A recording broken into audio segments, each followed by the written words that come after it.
Two. All right, welcome back, everybody. Episode 9 of the Heatwave podcast. I'm joined by my co-hosts, Ed, Posey. Gentlemen, how you guys doing? Yeah, I Doing mean, I'm doing pretty good. Not too bad. doing good. Enjoying this nice day off, and as always, ready to talk about some Halo content with you Yes. fellas. Awesome. So, this week we are I feel like we're scraping like the bottom of the barrel as far as news goes. That being said, if anybody's watching this and you haven't seen our last episode with Rob the Turtle, please go back and watch that. I think that was like a really great episode. um Rob was really well spoken, gave a lot of insight for pretty much anybody in the Halo scene to kind of know what it's like to be a pro, and for him to balance that with like another career. So I really recommend going back and listening to that. But that being said, let's get into this week's. Um, Oh, real quick, yeah. I would like to shout out to um, Eric Young and DFX Pictures for the comments and the great feedback for that episode as well. Yeah. In case they Yeah, return and listen. Yeah.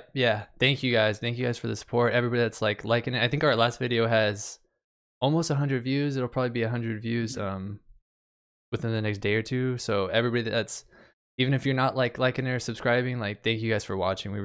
We appreciate all the support. But for those guys that left the nice comments, thank you guys.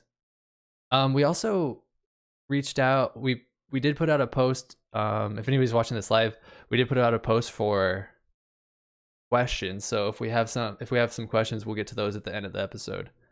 That way it'll give a little bit more time to answer too. Okay, so I think the biggest news this week is that we did have the release of the blog post. We had two blog posts, but one of them detailing HCS Kansas. So April 29th, Halo returns to LAN. March 10th, they released the blog post basically confirming that, right? It had already been on the calendar. We were kind of expecting it. They provided some details. Some of the stuff isn't too much of a change. Some of the noteworthy details: in-person open bracket, live crowd. We're gonna have the 4 streams again, and also crowdfunding will also be available. Where I wanted to start. So, I'll start with you, Posey. So, what do you think? What's the biggest or most important thing that for you that we learned in that blog post? Just I think two, like, for me it's two things. It's like the crowdfunding. I think that's always beneficial because it gives the players more incentive to put in forth the effort to practice and produce good content and good games for us viewers to watch. And I think the having the actual crowd there, I think, is a big thing. Like I watched the Call of Duty land that they had in Texas, I think it was, and like just the overall whelming, optic fans that were there rooting for them in the finals was like one of the coolest and lit things I've seen, in a while since COVID's hit and we've had this pandemic going on. So I think that's a big thing moving forward for the Halo scene. Yeah, definitely. What about you, Ed? Are you on the same page? Anything stick out for you? um, yeah, I mostly agree. I think obviously live crowd is probably the most important overall, but in terms for me personally, it's probably having the 4 streams going. Because I love to just have like it all in all the corners. And obviously I can't watch it live or anything, so it's just nice to keep tabs on which teams are doing best and stuff. But yeah, I think overall the actual structure of the event, Yeah. just from what we touch on is pretty good. Yeah. This kind of so how, Ed, I'll stick with you on this. How important do you think it is for Halo to go back and to go back to having like a normal quote unquote LAN? Given Um, I'll like preface that, yeah, like given the state of the game, basically, like everything we're going through as a community, everything like the game's going down. How important is this event for Halo?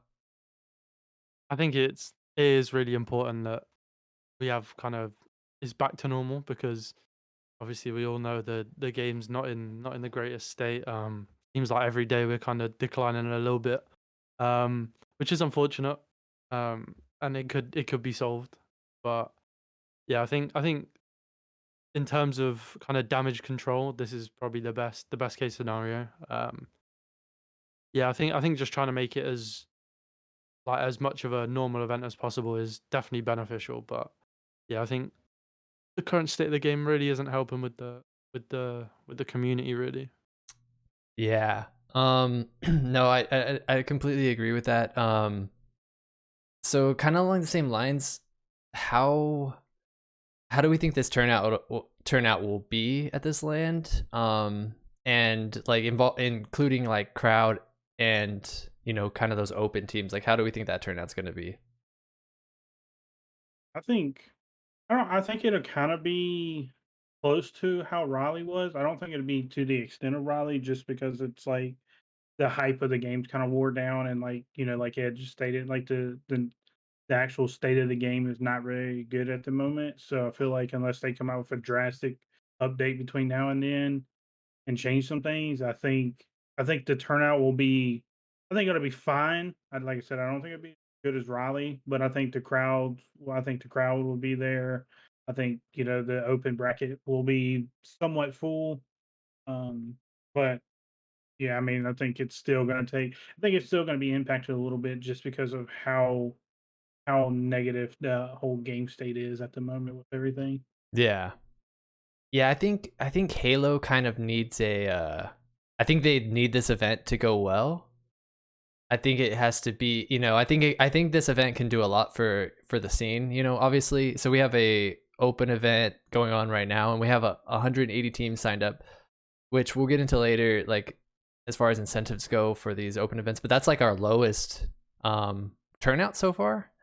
Yeah. So, and every day we're seeing posts about, what I think the other day it's which obscure game on Twitch has better numbers than Halo Infinite.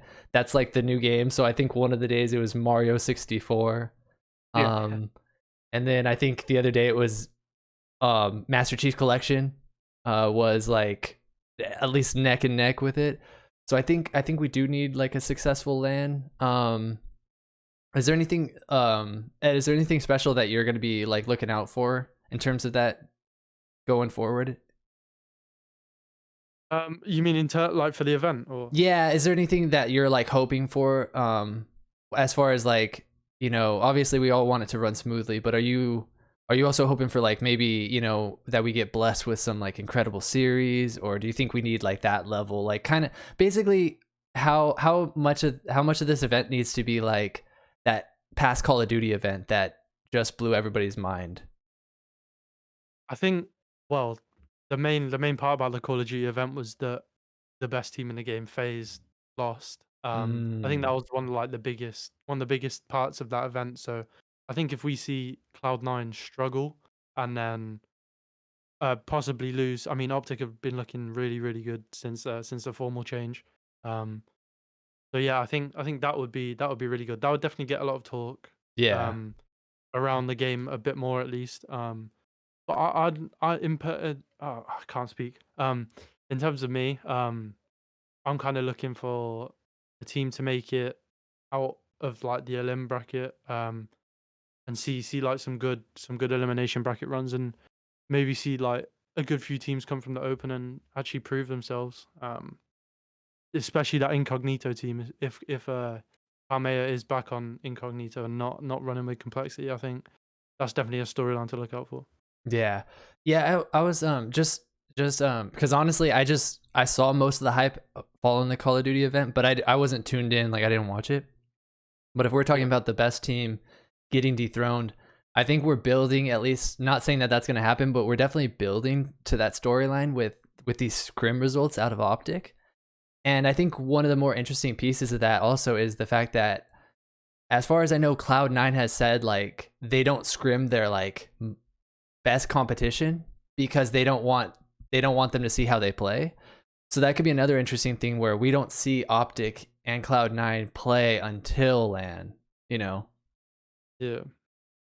Okay, so let's talk about format. This part's gonna be a little long. So for all intensive purposes, this LAN is gonna very much resemble Rally.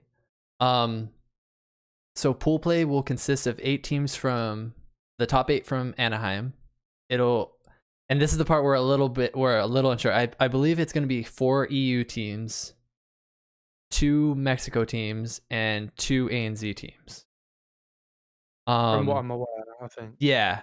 So let me read from the blog post, because I was trying to summarize this and I think it's just too confusing. Okay, so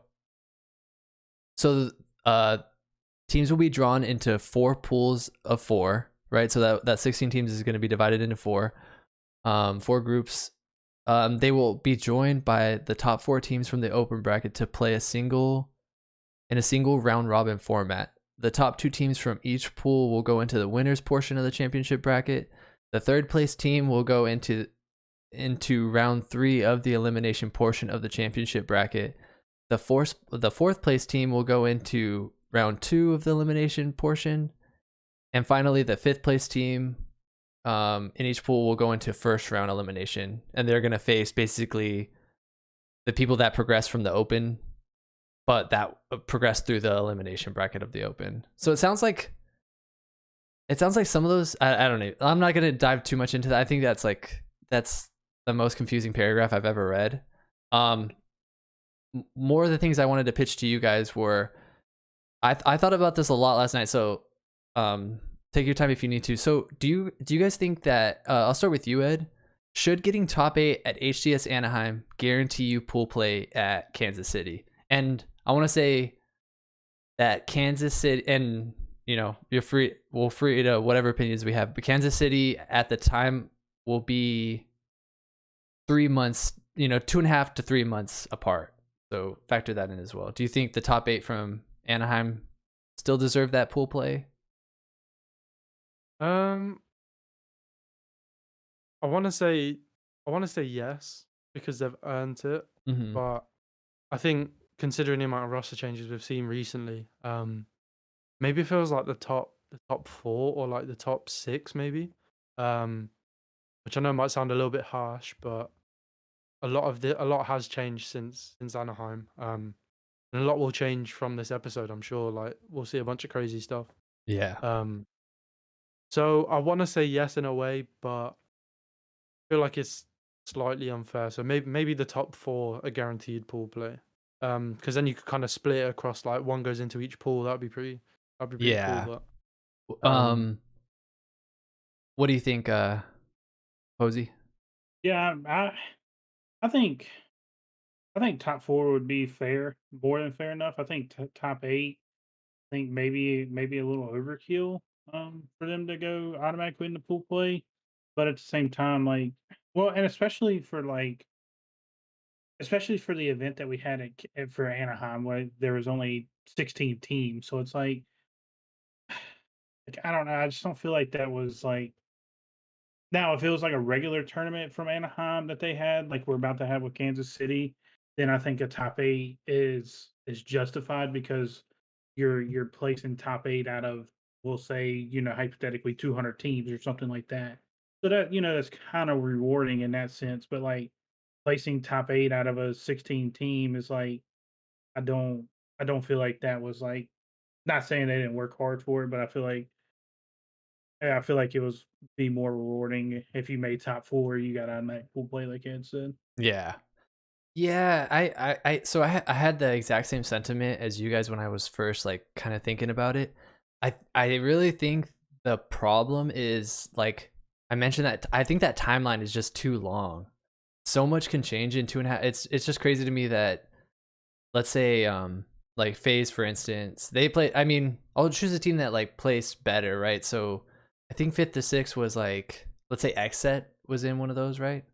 XSET's playing in these open tournaments, but let's say they weren't. They can go from,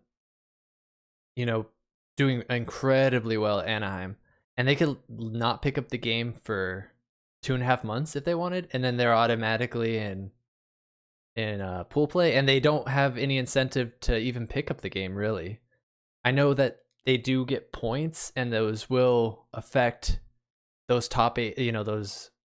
I think that's how the top 8 like kind of goes or whatever, or like it's something like that. The points do matter, but like in a very minuscule way.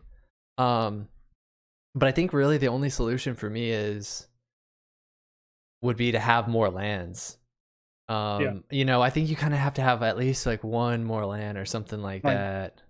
throw in like a mini LAN or something, like Yeah, just where something, man. Yeah. you invite like the top 32 or 64 teams or something like that. Yeah, Just Yeah. exactly. Yeah. And because it's tough because like right now you're stuck with like either like we said, like this team in this kind of really, yeah, like you brought it up, in this really weird land where we only have 16 teams go. So if you place in the top, it's only you're placing the top 50% of that land, which is, you know, Mhm. that's still really good. But then you go 2.5 months of not playing or whatever, like you don't have to prove yourself in those 2.5 months. And then you're in pool play or in a game that we've seen and we know it's very volatile online. That's how you Yeah. qualify. And it's like both those options aren't the best. Well, and then, while I was just sitting here while you were listening to you, and I was thinking, like, what if, like, to incentivize them to play in these opens, like people, like, if they choose not to play in it, like, then they lose points for not playing in it. Like, maybe Yeah. not a lot, but, like, each player loses, 100 points apiece for Hmm. not playing each one they don't play in. And then the teams that aren't playing in it every Sunday, if their points accumulate enough to surpass a team that did make it top 8, then they get bumped out of the top 8. Yeah, yeah. I think there's definitely some ways to play with it, and yeah, I wouldn't be opposed to something like that where you have to stay relevant. And I was gonna kind of ask, I want to ask somebody on the partner team if there's any incentive for them to play, like if they have like a contractual obligation to play in some of these tournaments. I haven't heard anything like that, but I'm just other than that, like there's some of these tournaments I'm like I don't know why any team would play in them. Like they don't really, we'll get to it, but they don't give really any incentives to play. Yeah, and then it's like even like the little incentive there is, like the payout to win this tournament is like $1,500 to Yeah, split Mhm. between 4 to 5 people, and it's like I don't know, like it's just so, yeah. like, to me that just It's I don't yeah. know, it's just We'll get into ridiculous. it. We'll get into it right now. I want to ask. I do want to shift a little bit. One of the other big talking points is the pool, the amount of slots per region. So we prefaced like the earlier statement saying that we're not 100% sure on those pool slots, but regardless, um, well, I'll stick with you on this one, Posey. Do you think so? Let's say you don't even have to like. So the numbers that we came up with were like 4 for EU, 2 for MX, and 2 for ANZ for pool slots.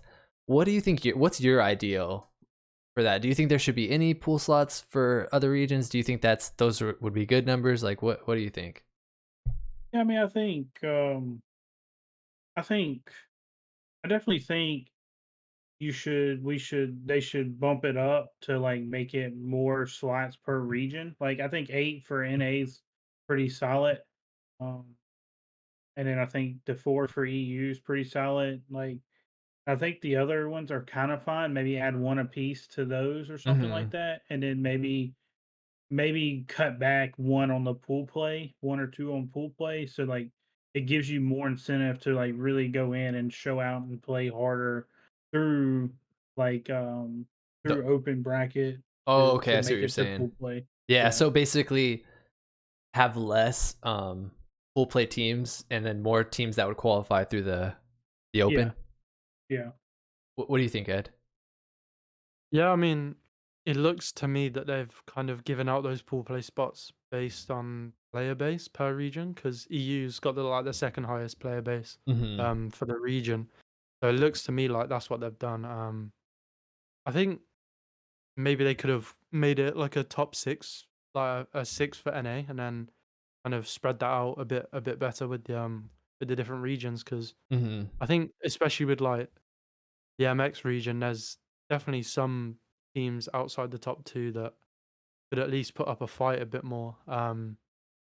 But yeah, I mean, it's it's just how it is right now. I Yeah. think 343 are they're all pretty set on it. Yeah. There's really not much we can do. Yeah, exactly. And I like I kind of feel for the teams, you know, like I get what they're saying. They're like, you know, let's say the 9th best team in NA. They can probably go toe to toe with any of those teams from other regions. But really, For like sure. this isn't a problem that's endemic to Halo. It's kind of in every esport. And sometimes like I watch a lot of like Counter-Strike. NA's the one that benefits off this system. Like we get way more slots than our skill level necessarily dictates that we should be getting, you know. I don't really like, so I don't really see it as a problem, especially when the LAN, for me, when the LAN is in NA. I don't think the NA teams should get more slots than 8, because I'm like, do you guys can, if you guys are that good, play through the open bracket, you know? Mm. Like if you guys are then getting a really bad matchup at your first match in the open, like in the pool play or whatever, like I think that's something to complain about. But if you're that good, like you should be able to beat these open bracket teams, you know? Yeah, no, I agree. And if that happens, then there's like potential for an open bracket team to take out one of these like more established like organizations.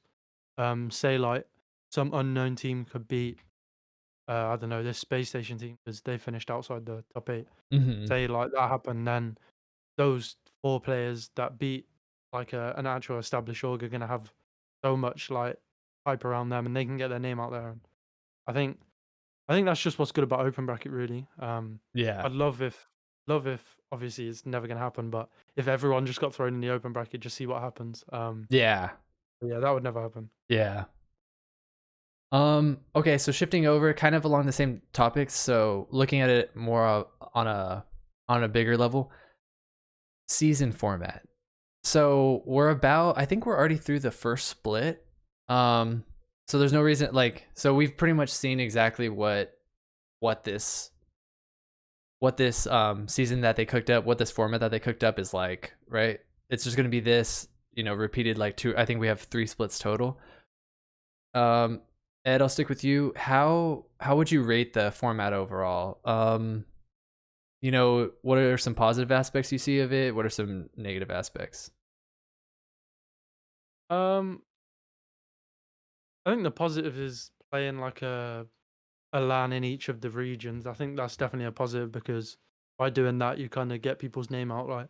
I know a lot of people might not know some of the players from Chiefs in ANZ, which in my opinion, they're like quite well known players. So I think overall the format's not bad. I think it could definitely be good. Be better. Sorry, we talked earlier about maybe having like smaller lands in between, just to make these opens count a bit more. Mm-hmm. Um, Maybe like each open could be points towards qualifying for this smaller LAN, like this 64 team LAN, which should actually mean they matter and teams would actually want to go to them.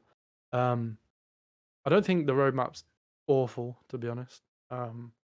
It's definitely better than some other esports, sorry, but I wouldn't give it any more than a 7 out of 10 in my opinion. Yeah. All right. Posey, same question. Yeah, I mean, I kind of agree with Ed. Like, I really don't have much to put into it. Like, outside of what he said, I think it's a good solid format. Solid start. I definitely think there's some things that could be improved, and I think there's some things that could be kept moving forward. I like the idea of like he said, bouncing around from region to have these events and like getting other players and getting other region players' names out there. And you know, I think the more wide open we are with everything, the better that it is for the Halo and Halo scene. So I'm kind of right there with Ed on everything he said, like 7 out of 10, 6.5, 7 out of 10. Yeah. Yeah, I agree. I think that would probably be my bright spot about this format, is that I think that if I was trying to pull up the exact number, we actually have overall we have a decent amount of lands, right? And I like that we have lands. I think the next land after this is the one that's going to be in the EU. So we'll have an EU land, we'll have a MX land, and then we'll have an ANZ land. Like I think that's great. Like it's awesome for those regions. And we have like I mean, it's not perfect, like we said, but there's a decent amount of lands in NA as well. It'd be cool to maybe play with that a little bit to see if we can get some more. My negative, which we've kind of touched on, is the fact that these opens are kind of I don't think they've quite I think they need to tweak the format to have a better incentive to play in these online tournaments. And I think they need to adjust. They need to adjust. I think there's way too many of them. I think we have oversaturated like online tournaments. Like every weekend, like we don't want. Like I don't think the players want that. I don't think the fans want that. So I think they need to find a way to fine tune it to where we're creating a system that the players actually want to play when the online tournaments come up, and they're not just getting burnt out. And I think that's what we're doing right now. It just feels kind of like busy work. Like they're keeping the players busy, but other than that, there's really not. It seems like they're playing for a tiny amount of these pro points every week, and you can't even bother the best teams in the world to play in these open brackets. Which I guess is like the point of being the best, that you don't have to like play in all these tournaments, but at the same time, like you should almost want to play in some of them, right? Yeah. I would think Yeah, so. for sure. Yeah. I think right now the only incentive for playing these opens is if your team's made a roster change. Like I know Space Station are competing in the one currently, and they've just made a double roster change. But Yeah. I mean, even you see some of like the lower professional teams, like the ones that finish top 16, even some of them either aren't competing or they're having someone fill in for them for today's one. But yeah, I think they're kind of doing it just to try and keep the name relevant, like the Halo name relevant. Yeah. But I don't really think it's even working that much, to be honest. I think at this point it's doing more harm than good for sure. Yeah. All right, going over. So like we said, we're real light on actual happenings this week. We're gonna touch on pretty much roster moves, and then we'll kind of go into maybe a couple various topics that we can come up with. So let's go over to roster moves. So we talked about it last episode, but Rami and Collect have officially joined SSG, which I don't think should be a huge surprise to anybody. We're going to get to see them play. They've already started playing, but we're going to get to see them play some of the better competition at some point today and hopefully Thursday if they make it through. Ed, what do you think about this pickup? I might throw this one to you actually first. Okay. If that's okay. Yeah, perfect. I think I like it. I think it's good. I said it last week. I'm glad they picked up a duo. I'm glad they weren't scared. I'm not always the biggest fan of like just dropping one person, and I feel like some teams kind of tend to scapegoat that fourth position and just are like, oh, we just need a new fourth. I think Space Station's performance last LAN kind of woke them up. I like Rami and Collect. I haven't got to see really much of their scrims, so I'm excited to see them play today. They just absolutely bodied SQ last night in scrims, but I want to talk about them in a little bit, but I don't think that's saying too much right now. Any thoughts on this? Do you have anything to add to this, Posey? Good move? No, I mean, I like it. Yeah.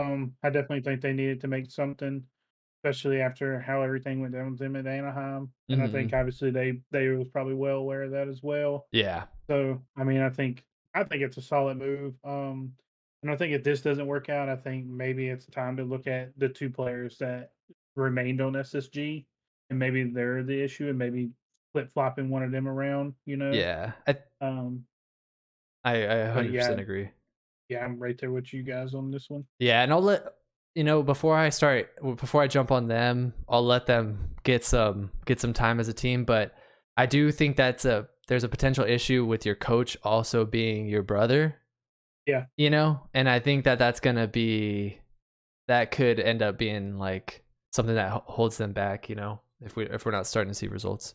Yeah, potentially. Yeah, definitely nothing for sure, but you know, we'll see. I really like that the pickup from Rammy and Collect. They seem like super solid players. So congrats to SSG for that pickup. Also over to Built by Gamers. So they're scrimming with Bomex, which we announced last week, but they're actually playing with him in the open today. Ed, good pickup or bad pickup? Overall, I think it's pretty good. I mean, we've seen like quite recently, there's been a lot of teams going for younger players, Mm-hmm. or, like up and coming players at least, which I personally really like to see. I'm quite a fan of like the started from nothing kind of story. Mm-hmm. And I think Bomax is a great player, like all around. I don't think he has too many weaknesses. I think he's probably like he's good in all areas type player. He doesn't really have one specific area where he like excels. He's just a good all round player. Yeah.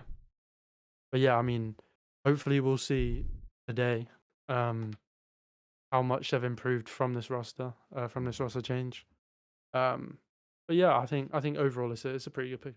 How about you? Yeah, so I think man, coming out of Anaheim, I guess ESA Red was just the hottest prospects of that tournament because that's 3 of their players that just sign. I mean, they haven't signed with BBG. BBG is like a pretty big org, and Bomex, I don't think it's official, but you know, if he gets picked up, that's 3 of their players signing contracts with like bigger orgs. So man, that like they made a really good name for themselves, and I think they're a good example of how one land can kind of change your fate in this game, because they kind of limped into the, I don't remember exactly how they did, but they weren't performing the best every week, right? So they were under We Love Anime, and they're kind of like our meme team.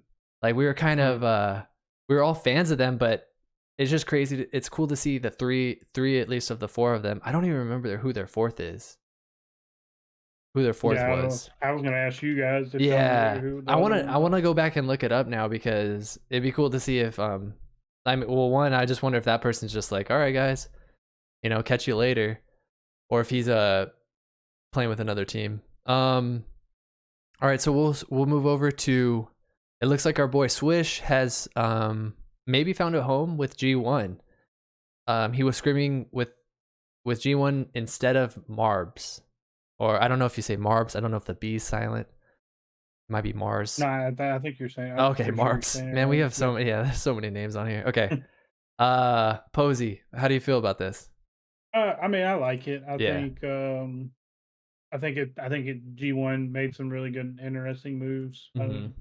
Picking up Tony and now, you know, potentially Swish. I think ultimately like that kind of put them in a step moving forward as well, and to compete with the rest of these teams. Mhm. I feel the same way. Scrims seem to be going well. They destroyed Oxygen like 12-1, I think, in scrims. And I honestly, I'll just say I didn't watch G1 enough to know, like, or to be able to even put my finger on, like, you know, if they were gonna do a roster change, like who it should be. I am glad, like, again, like that they went with the route like where they're cool with dropping a couple players. Because they, like you said, they just signed Tony, and now they're playing with Swish, and Swish seems like, from those stats, he seems like he's like statting out pretty good on that team. So it seems like he's fitting in well. And again, like that, you know, that Oxygen scrim's pretty telling that that's his like old team. I'm sure that felt pretty good to get under his belt. Oh yeah, 1000%. All right, so this one's kind of a 2-parter. So we're seeing Carmea back at least playing with Incognito. So he was playing with them in some scrims, and now he signed up for the Open with them. I think we can safely say that the door is shut with Complexity.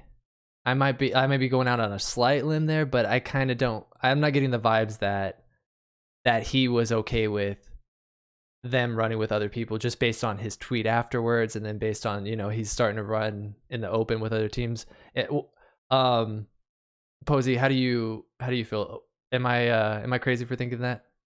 No, from what I heard, he just didn't want to play. Like he didn't like the.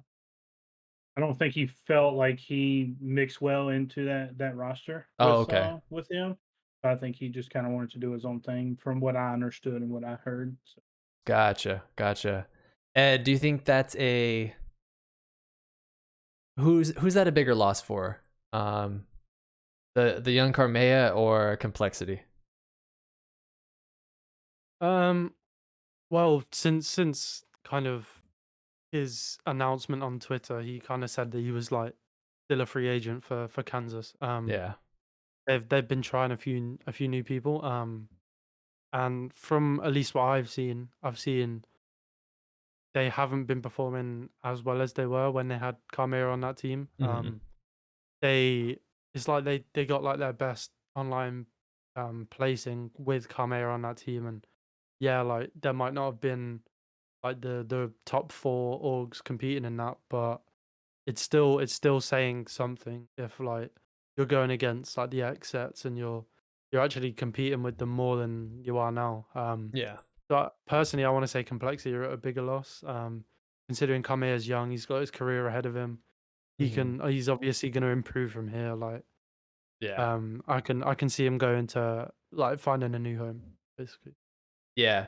Yeah, I think unfortunately it's kind of a misstep by them. I understand if they're saying, you know, basically it boils down to kind of like chemistry or the way they see the game, that maybe they Hmm. weren't seeing eye to eye, so kind of sounds like the best for both parties. Um, but I don't think I should also say Complexity are playing. They've been playing a good amount with Monster, who is kind of playing on some different pickup teams. He had a pretty good run in Halo 5. Pretty well known player, and he seems to be mixing well with the team. The problem for me there is, like, we're talking about Carme. Like, Carme is like 17 years old. We have no. I mean, for all we know, it's, you know, he'll be washed out next year, right? But the chances are that he's only gonna get better, and I don't Yeah, know if we can say the same for Monster. And I think you should kind of hedge your bets for like the future. And I don't think that this roster that they have now is really doing that. They might get a little bit more short term success, but I don't really see this team. You know, this current roster. I don't really see it being quite like a contender, to be honest. yeah. Just going off what you said, I think they're looking at kind of a short term solution. Like, Yeah. I think if they do end up picking up Monster, it's like more of a short term kind of Hmm. thing. I think whereas like say you pick up Carmea and he does improve by like towards the end of like this season, then that's potentially like a top 8 roster with him on it. So Yeah. yeah. Yeah. For sure. All right, so that's pretty much wraps up our rosters. The only other thing I have on the agenda is our partner team suggestions. So some time ago, I think it was the end of February, the partner applications were opened up. They were they're basically going to allow or give the option for teams to apply, and they're going to select one, possibly as much as three new partner teams. So we'll start with you, Ed. Are there any teams? So, do you have a feeling on which direction they're gonna go, and are there any orgs that you're feeling like are kind of the shoe-ins? I think they'd almost be stupid not to go for Ascend. I mean, Ascend are slowly becoming like a household name in the community, if not like if they already aren't. They're winning pretty much everything. The only thing they haven't done is like win on LAN, but I really don't see that as an issue. I think they will turn up to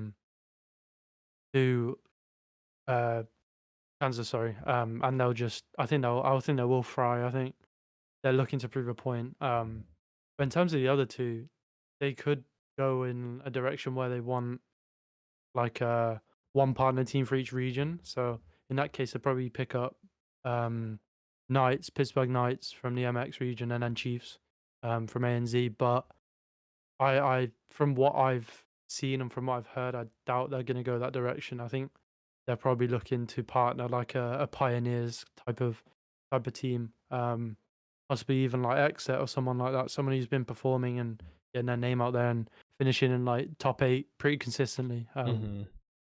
But yeah, I think if I had to put my money on it, I'd probably say Ascend, Pioneers as like a definite, and then you can kind of pick and choose anyone for that third spot. Probably Exit or someone like that. Yeah. Yeah, Yeah, Posey, same thing. Feeling? yeah. I mean, I kind of like my hopes and dreams are kind of right there with Ed. And then from but some of the stuff that I've heard from some of the players I've talked to, they're looking to add like clout to the game. And like what I mean by that is like bringing hype to the game, like with big name orgs and like some of these orgs that I'm gonna name, like they don't even have a Halo team in even competing at the moment. And Mm, some of these are like I wouldn't be surprised if they don't add an org, a team skin for like a TSM or like 100 Thieves or something like that, something on a big brand scale to kind of maybe bring bigger audience to the Halo scene. yeah. I think personally, I think it would be a better idea to like Ed said, incorporate some of these teams that are placing very well in their region and around the world that's not in there yet to bring them in. Mm-hmm. But I'm not sure. Like it's at the end of the day, like it's a money scheme for them. Like not a money scheme, but they're a business and they got to make money. Yeah. So do they want to bring in a team from Mexico that's like not going to produce a lot of revenue for them, or bring in a team like 100 Thieves or TSM that could potentially bring in a big fan base and big decent revenue for them. Yeah. Yeah, I think another thing that never gets considered is we don't even know it's not like 343 shows us the applicants. So we don't even know these big orgs. We can always guess that they're actually trying to get in, but we don't know Mhm. if Complexity is trying to get in. We don't know if Oxygen is trying to get in. But that's interesting that you bring that up, Posey, because I was kind of wondering how they're balancing, like what they're looking for, right? If they're looking for those giant orgs that are, yeah, like bringing a lot of viewership, though they have just those fan bases. Like if you're talking about like TSM, just like that's like a whole, that's like a G2 fan Yeah. base that you're bringing into the game, and they can always build. I'm sure they could build roster. You can build like a mediocre roster and still get a lot of like eyeballs into the game. Oh yeah. And Yeah, and even with their caliber, like with like a TSM or something like that, like they can afford to buy out a big even a big name roster and like yeah. take over. They could afford to buy out like an Optic team or a Sentinels team or Hmm. whatever if they chose, and seen that be necessary. Yeah. Um, Or even just picking up some of those like buying out contracts, maybe not the whole team, but we mhm. have Pistola on the bench right now.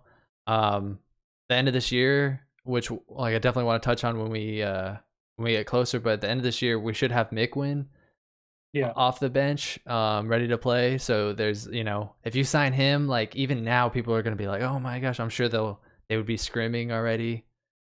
Because we're about, it's a long time, but we're about 7 months out from the World Championship.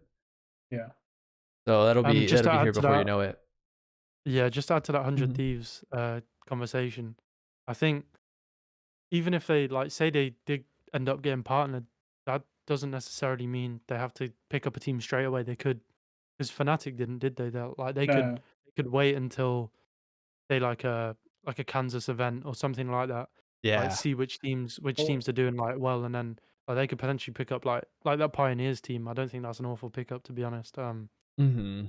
Someone like that, but I think right now you have to at least partner one of the team that's performing well, because otherwise, like, there's basically no incentive to like pick a team up and perform well. Because like as a business, as an organization, you're not going to see that as like a money making scheme, really. Yeah. Yeah, I think there's no way that like a org like 100 Thieves applies and doesn't get it. Yeah, You for know, sure. and dude, think about how like I mean, like trying to think of like the skins that are already there. I think they sell more skins than any other team. Like maybe right away, you know, if they come out with like 100 Thieves skins and they're good, I think those like Mm. just sell out like crazy. Obviously you can't sell out in the game, but nonetheless, so my only other follow-up for that is Ed, we kind of talked about it before the show, but do you think, are we going to see any of these partner teams announced before Kansas? No, No. personally, no. I don't think 343 can move that quickly. From what we've seen so far, at least, Yeah. they're pretty slow at getting things done. That's if they're even doing anything. Mm-hmm. But yeah, no, I personally don't see it. It would be pretty good in terms of like a business perspective, because if you say like you release a new partner team, especially if it is like a huge organization, that's going to draw a lot of eyes to an event like Kansas. But no, personally, I can't see anything like that happening. I don't know about you though. But Yeah, I'm kind of on the same boat. I think if anything, we'll get it, and maybe it'll be a exclusive like during the tournament they'd announce it or anything like that. I don't see it happening before. I don't think we'll have yeah, any skins in the game before then. Are we supposed to get those second wave of skins before Kansas, or is that kind of I think along it's the same lines? Like that's going to I be think season it's like 2. season Oh, 2. okay. Yeah. All right. Okay, so I don't think we got, so that was pretty much it for topics. I do have one backup, but is there anything that you guys wanted to touch on? no, I think we Mm, covered pretty much all of what we could today, to be yeah. honest. Yeah, me too. I don't know if we should even get into it, but one of the things I want to say, you know what, I'll just do a heat check. Man, so this status quo team. What what are we doing? We're doing exactly what the comments, what like the reactions that you got as soon as you said status quo. Like we're just laughing. Like they're and I don't mean to cut you off, but No, like no, go for it. I feel like it's just like I think Flamesword, I think he means well, and I think he's gonna do great as an org owner. Mhm. Um, I just don't think mixing the two is very beneficial in Yeah. my opinion. I think he needs to pick, uh, or even take a step back and coach the team and like assign 4 players that he feels confident that he can coach and build upon. I just feel like Yeah. I feel like they're the laughing joke of the scene at the moment, and like people are just I don't know. That's just Yeah. kind of where I see it. Like nothing to knock their talent. Like they're all very talented players. I just don't think they've found a team chemistry that meshed well together. Mhm. Yeah, and we wouldn't obviously even be bringing them up if their name wasn't this like legendary, Mm. brand in like the scene. So we should say that, but yeah, I have a little piece on them, but Ed, do you have anything to say first? Wanna be thinking? Um, I think them just being involved in the scene is pretty good for the community. It's just nice to have like a nostalgic team there, similar to Reality Check. They're Yeah. pretty nostalgic as well. They're not necessarily the best performing teams, but yeah, I mean, I agree with Posey mostly. I think Flamesword could take more of a managerial role or like a coaching role, and yeah, I think say they even picked up like Incognito or something like that. That way, Incognito would have like at least a well known like name like Mhm. on them pretty much. Yeah. Um, and then they'd be able like as in it's like almost a new wave type thing of players on a roster. Mhm. I think that'd be pretty cool, but obviously I think Flamesword's pretty adamant right now that he wants to keep playing. Yeah. So I was kind of thinking about this like for a thought experiment. So I Posey pretty much said it.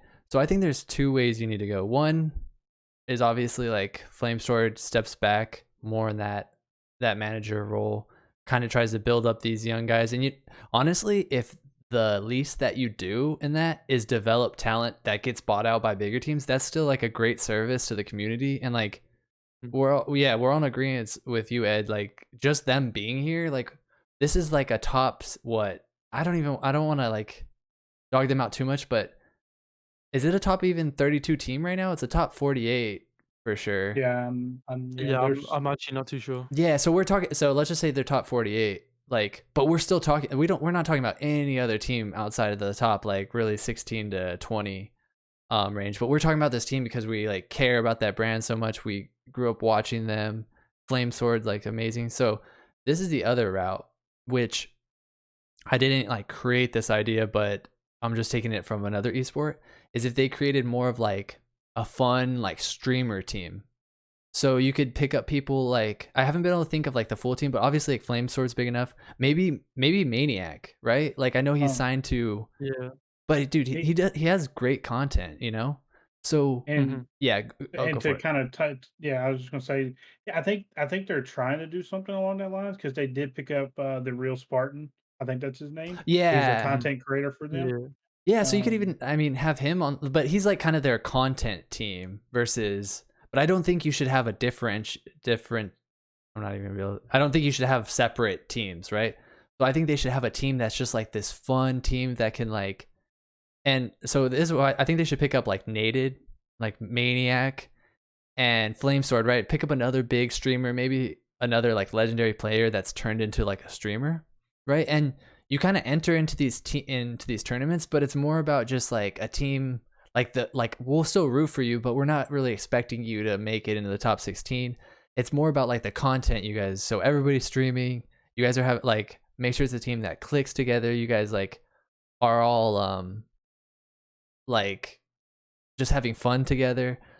And then I think you could even put on you can start hosting tournaments, right? So it could be like the SQ Invitational and stuff like that. And I think the value that you're bringing to your own brand is way higher than what you're doing right now. And I also think the value that you're providing, you know, to the community is like way higher in that scenario.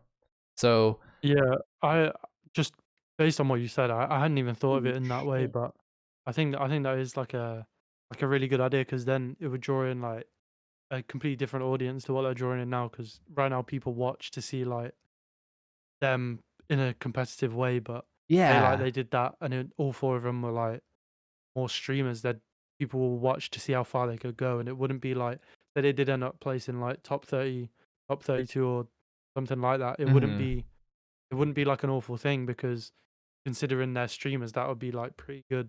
Yeah, and they can still go to the events, you know, they like Exactly. Yeah, you're still like wanting to meet all those guys. Like I think that helps all their individual streams as well. I just think I think that's the way like that team needs to go, but I understand he still has the competitive drive and stuff, but just my two thoughts. Just an update, Complexity just knocked Fnatic's down to losers in today's tournament. Ooh. Are they playing with Monster? Yeah. We were talking before the show, Posey. Do you think that Fnatic is the team that suffers the most from playing online? Yeah, I think so. I think they definitely proved that from like their Anaheim play. Like obviously, like they popped off. Like I think they surprised a lot of people.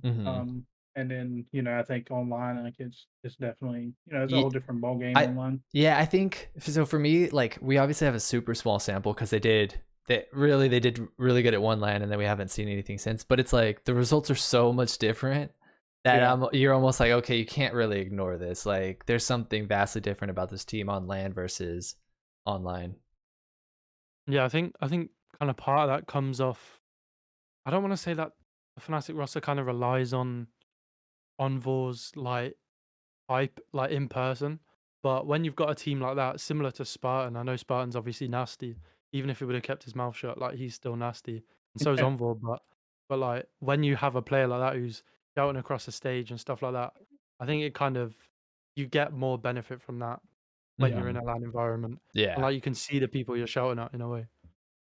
Yeah, definitely.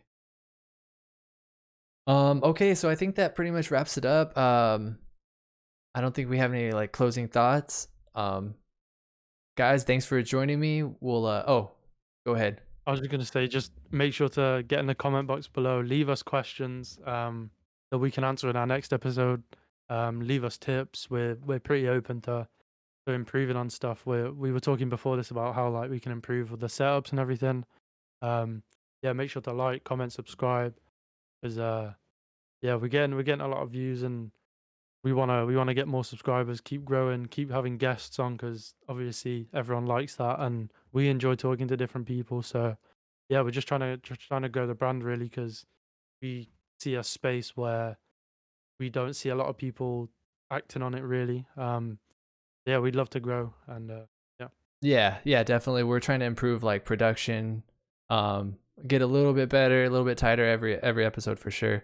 And also we're gonna wait to iron it out, but we are hoping to have a special guest next weekend when we have our next episode. So stay tuned for that. But thanks everybody for tuning in, and we will see you guys next week.